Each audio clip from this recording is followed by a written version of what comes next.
मुझे ये बताइए कि पाकिस्तान की इस कामयाबी को आप कैसा देखते हैं। जीत बहुत ज़बरदस्त बात है और एक और वनडे सीरीज़ हमने अपने नाम की, लेकिन क्या बॉक्सेस पे चेक लगता जा रहा है सामने वाली अपोजिशन को देखते हुए, क्योंकि कल भी 5 ओवर पहले आउट हो गए, 211 रन किए, हमको वो कोई चैलेंज नहीं दे पाए इस वनडे सीरीज़ में। बिल्कुल ऐसा ही है। श्रीलंका की बैटिंग, स्पेशली उनका जो ओपनर है पाथुम निसान का, आउटस्टैंडिंग उसका करियर है, लेकिन वो कुछ भी नहीं कर सके। कुशाल मेंडिस ने कल थोड़े से रन्स बनाए। वो लोग अपनी बैटिंग में इतना कुछ नहीं कर सके जो हमें चैलेंज करते। एक मैच में 310 320 पाकिस्तान को चेस करना पड़ता तो थोड़ा चैलेंज लगता, लेकिन हमने नहीं कहा था श्रीलंका से कि इस तरह खेलो, उन्होंने खुद इस तरह खेला है। और जहाँ तक बॉक्स स्टिक करने की बात है, जब भी फॉरेन कोच होता है वो थोड़ा टाइम लेता है, वो ट्रायल एंड एरर बेसिस पे काम करता है, वो थोड़े ग्रेजुअली करके काम करता है। उसने देखें हुसैन तलत को इंडक्ट किया, उससे काम लिया। एशिया कप में उससे एक मैच विकटें भी ली, हुसैन तलत ने आउट रन्स भी बनाए, कल भी उसने रन्स बनाए। तो वो ग्रेजुअली काम करते हैं। अब आपने एक सीरीज़ जीती है, अब आपने और मज़ीद ऊपर जाना है, इसलिए कि आप रैंकिंग में चौथे नंबर पर आ गए।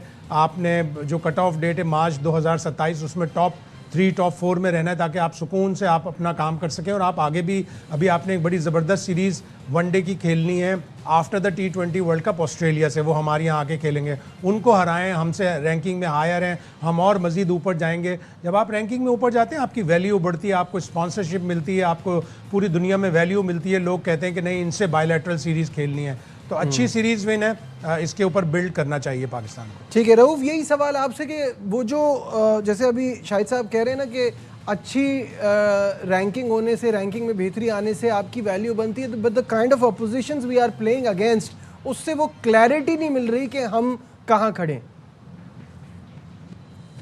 देखिए, जो ये टीमें इनके खिलाफ खेल कर क्लैरिटी आ सकती नहीं है, बड़ा मुश्किल हो जाएगा, क्योंकि ये श्रीलंकन है, इनकी क्रिकेट बिल्कुल डाउन से डाउनफॉल का शिकार है। जब आप देखेंगे जयवर्धने, संगाकारा, मलिंगा, मुरली और ये लोग जब रिटायर हुए हैं, तो उसके बाद बिल्कुल इनकी क्रिकेट का डाउनफॉल है। कोई ऐसा बैट्समैन इनकी टीम में नहीं आया, एक्सेप्शनल बैट्समैन जो कि इनको लेकर चलता है, या कोई ऐसा बॉलर भी इनकी टीम में नहीं था जो कि इनका जो बॉलिंग का बार था वो उठा सकता है। तो इनका बिल्कुल डाउनफॉल है, बिल्कुल बॉटम पे जा चुके हैं। किसी भी आईसीसी इवेंट में या किसी भी वर्ल्ड कप में इनकी परफॉर्मेंस अगर आप उठाकर देखें तो बिल्कुल ही बिलो द बेल्ट रही है।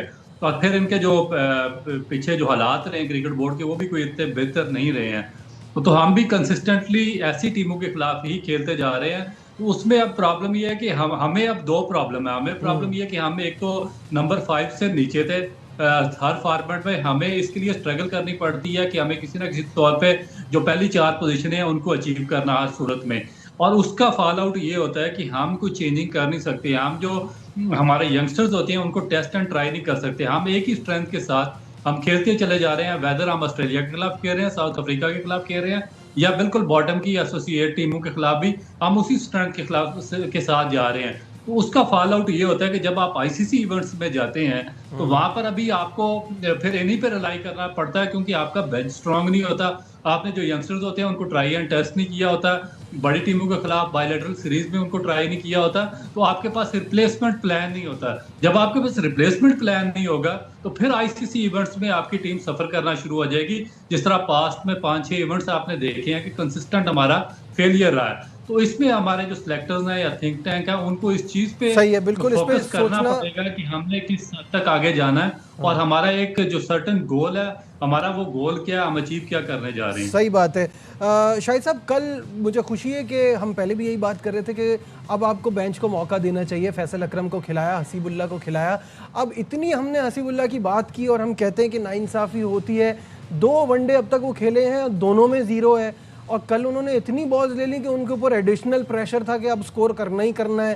तो ये मौके का फ़ायदा उठाना भी तो बड़ा ज़रूरी है। इन प्लेयरों की प्रॉपर डेवलपमेंट नहीं हो पाती। ये डोमेस्टिक क्रिकेट में रन्स बना रहे होते हैं। ये 2022 के जो जूनियर वर्ल्ड कप था उसका टॉप स्कोरर था हसीबुल्ला जी, वहाँ से इसकी डेवलपमेंट इतनी प्रॉपर नहीं हुई। कुछ एकेडमी के लोगों से पता चला कि ये थोड़े से इसके डिसिप्लिनरी प्रॉब्लम्स भी हैं, उनको ओवरकम करना इसके लिए ज़रूरी होगा, इसलिए इसको बीच में चांस भी नहीं दिया। अब चांस मिला तो आपको पहले जब आपको इतना मुश्किल से चांस मिला है, सिंगल लो स्ट्राइक रोटेट करो, अपना 1 रन बनाओ ताकि जीरो का जो प्रेशर है वो उठ जाए। वो जीरो के ऊपर उसने हिटें लगाना शुरू कर दी, बाहर की गेंदें खेलना शुरू कर दी, उसमें बीट भी हुआ, प्रेशर माउंट हुआ, फिर उसने ऐसा शॉट खेला कि वो सामने विकेट के कैच आउट हो गया।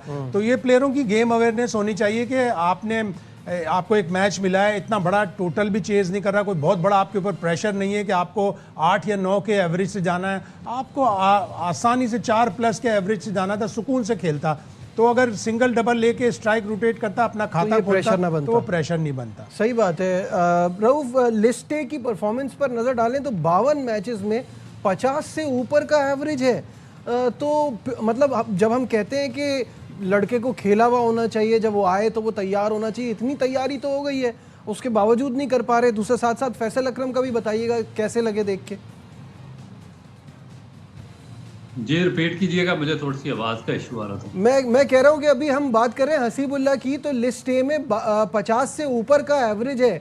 मतलब ऐसा नहीं है कि उसको ऐसे ही ले आए, परफॉर्मेंस है और फिर वो उसको जस्टिफाई नहीं कर पाए। क्या कहेंगे? हसीबुल्ला के बारे में आप बात कर रहे हैं? हसीबुल्ला की बात कर रहा हूँ।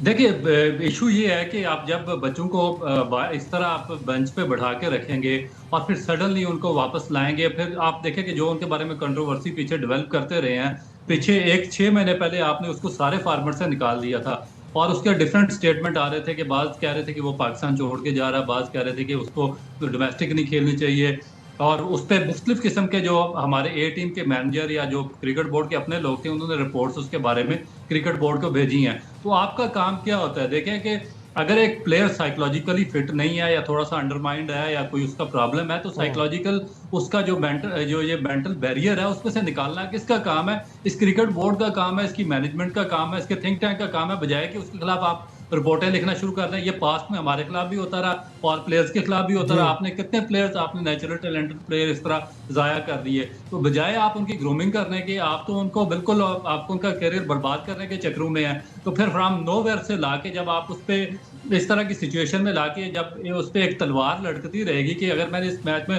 परफॉर्म ना किया तो मुझे वापस निकाल दिया जाएगा, तो फिर आप उससे क्या एक्सपेक्ट करते हैं कि उसकी तो टांगें कांप रही होंगी। जिनको आपने खिलाना होता है, जिनको आपने सेटल डाउन करना होता है, आपके पास बहुत ज्यादा तरीके होते हैं। हमारी सारी जिंदगी इसी फील्ड में गुजरी है। हमें पता है कि फ्रॉम नोवेयर से लाकर किस किस प्लेयर को प्लेयर बनाया गया पाकिस्तान टीम में, किसको एडजस्ट कराया गया, और कौन से ऐसे नेचुरल टैलेंट और हाईली टैलेंटेड एथलीट थे जिनका कैरियर बर्बाद किया गया पाकिस्तान क्रिकेट बोर्ड के इन लोगों की वजह से, क्योंकि उनके ऊपर एक मुसलसल इन्होंने तलवार लटकाई होती थी। सही है। वो डोमेस्टिक में परफॉर्म करके आते थे, यहाँ पर एक लटकती तलवार थी, उनके पीछे 2 बंदे रखे होते थे और उन पर प्रेशर डेवलप किया जाता था। 1-2 मैचेस। रऊफ हमारे साथ है, शाहिद साहब भी हमारे साथ है।